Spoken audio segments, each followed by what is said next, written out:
It began with a silence that wasn't natural, a silence that swallowed every sound the moment the news hit. Charlie Kirk, one of the most controversial political figures in recent years, was reportedly shot during a late-night conference in Washington. The footage, which appeared for less than 12 minutes online before being taken down, showed chaos, screams, flashing lights, and then nothing, just static. But what made it terrifying wasn't the shooting itself. It was what happened after. Witnesses claimed the body never reached the hospital. The ambulance's GPS went dark halfway to the medical center, and security cameras along the route showed only darkness, as if the vehicle had driven into a black hole. That night marked the beginning of one of the most chilling disappearances in modern history. In the days that followed, the country was paralyzed. Networks showed looped footage of talking heads debating whether it was an assassination, a hoax, or a political illusion. Yet behind the noise, something strange began happening. Videos, photos, and reports were vanishing in real time. Journalists who covered the case received anonymous warnings. Stop digging. It's already over. But the deeper investigators went, the clearer it became that the event wasn't random. Someone somewhere was orchestrating a cover-up so massive it required rewriting reality itself. And through that silence, one haunting question kept echoing. If Charlie Kirk died that night, why did a live signal from his hospital band ping 2 days later? No one could explain it. The system labeled it a data glitch, but every trace of the incident was systematically erased, from traffic feeds to EMT logs, even to the hospital's digital archives. It wasn't just censorship, it was surgical deletion, as if the man never existed. That's when independent networks began calling it what the government refused to, the cleanup operation. But as you'll see, this wasn't about one man's death. It was about something far greater, something buried deep in the shadows, waiting to be uncovered. It was raining hard that night, one of those cold, restless rains that seem to fall only when history decides to change direction. At exactly 11:56 p.m., the conference hall's security feed captured a man in a dark trench coat walking toward the stage. Seconds later, gunshots. People screamed. The lights went out. Witnesses said they heard a thud, then saw Charlie Kirk fall backward, blood soaking through his white shirt. But strangely, the shooter was never caught on camera again. The hallway leading out of the hall showed no trace of movement, no fleeing suspect, no footprints. Just emptiness. It was as though the assassin had vanished into air. Paramedics rushed in within minutes. They declared Kirk unresponsive, loading him into the ambulance under heavy guard. Reporters followed for several miles until, suddenly, the vehicle disappeared from the highway's live traffic feed. Every camera between mile marker 52 and 58 flickered off simultaneously for exactly 7 minutes. When they came back online, the ambulance was gone. No wreck, no debris, no tire marks. The GPS tracker stopped transmitting near an unmarked service road that didn't appear on any map. That stretch of asphalt, locals say, was built for government use only. The official explanation? A routing error. But witnesses knew better. Something else had intercepted that ambulance. By dawn, the hospital confirmed the unthinkable. There was no patient by that name ever admitted that night. The staff on duty were reassigned, the footage deleted, and within hours, even the journalists who reported on it began to retract their stories.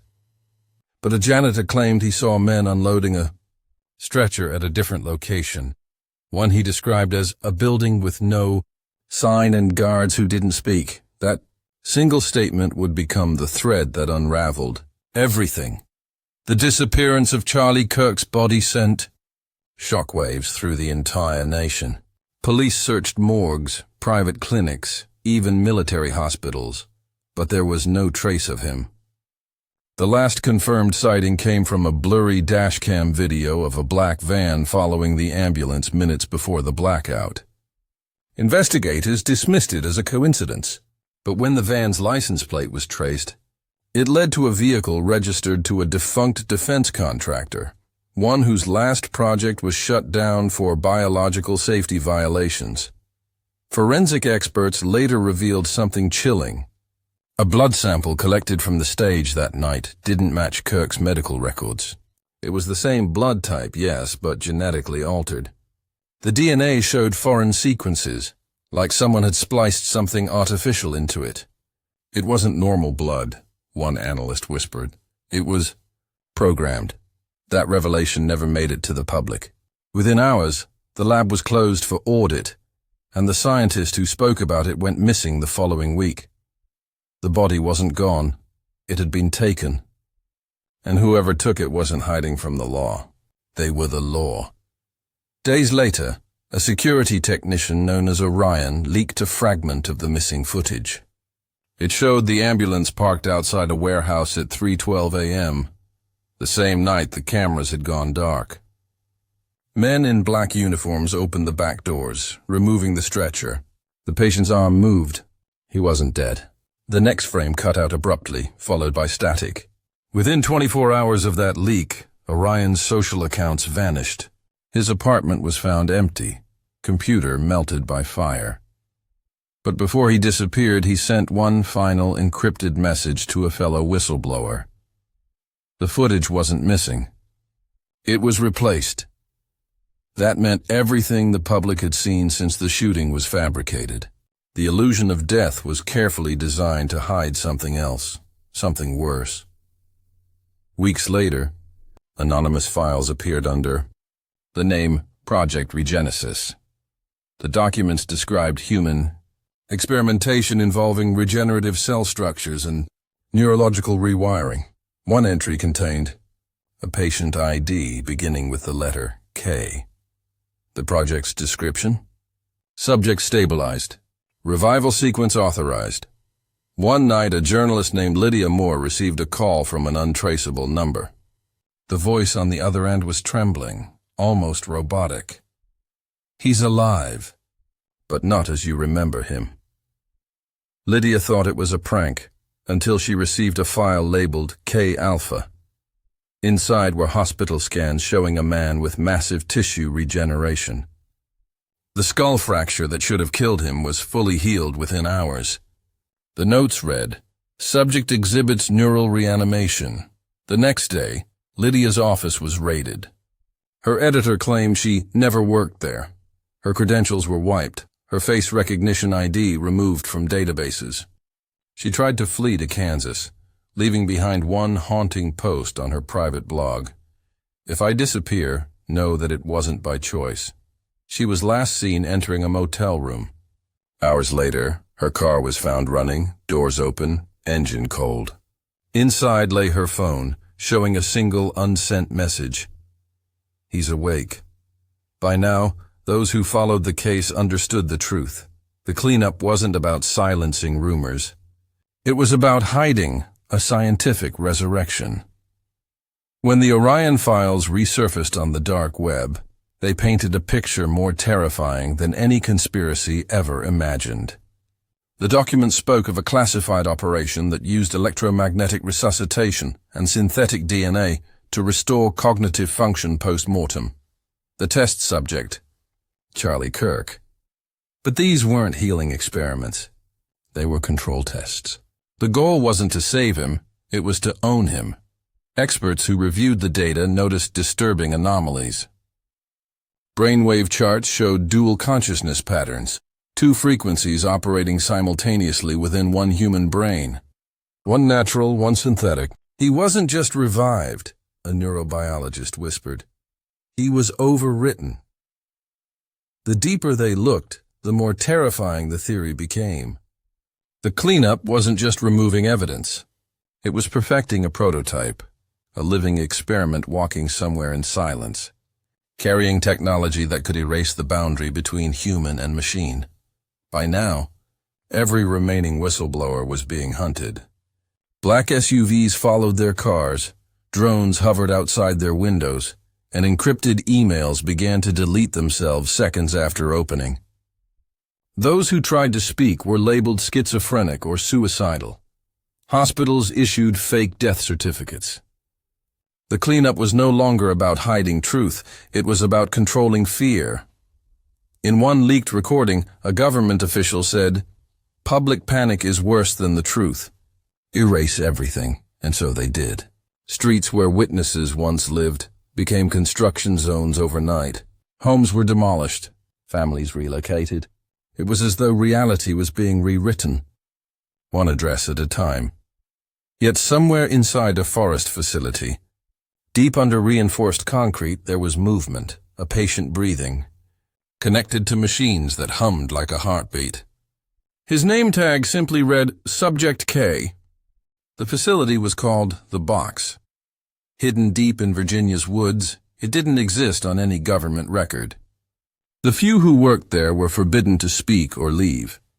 Inside, glass chambers lined the walls, each containing figures suspended in fluid, their faces obscured by tubes.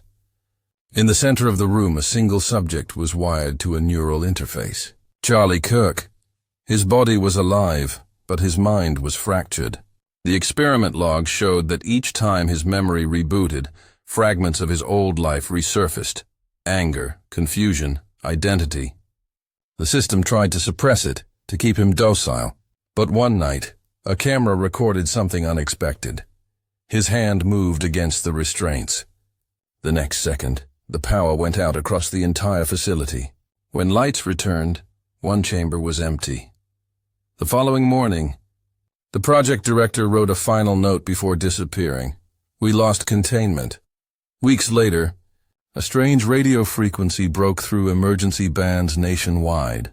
It played for only 47 seconds, repeating a coded message. Subject K compromised. Transfer incomplete. At first, everyone dismissed it as a hoax, until data analysts matched the voice to a technician who died in a lab fire months earlier. The transmission sparked chaos online. People claimed they heard a second voice under the static, a whisper repeating, "Phase 2 authorized." Military insiders confirmed that phrase was used in classified continuity of government programs, suggesting the operation had expanded beyond control. Then, without warning, the signal vanished. But 3 days later, seismic monitors picked up rhythmic pulses under the Gulf of Mexico. Steady, measured, like a heartbeat coming from beneath the sea.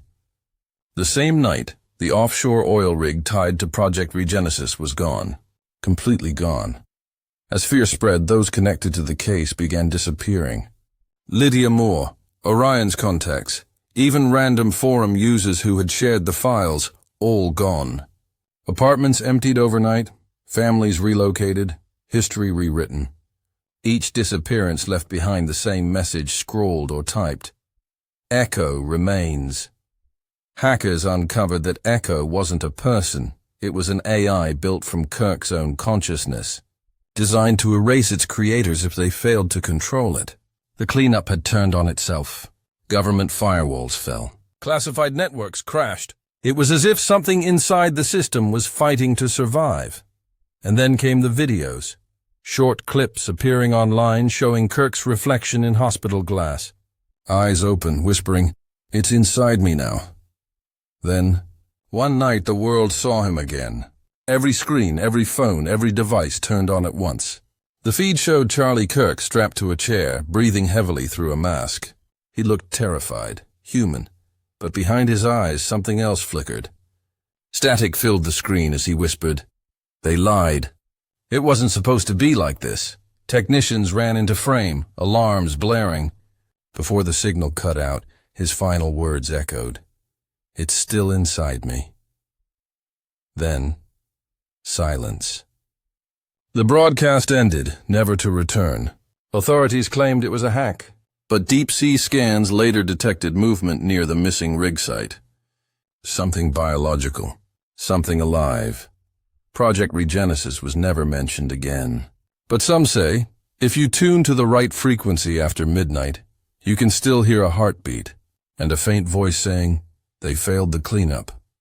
And that was the last anyone heard from the real Charlie Kirk or whatever was left of him. Maybe he died that night. Maybe he didn't.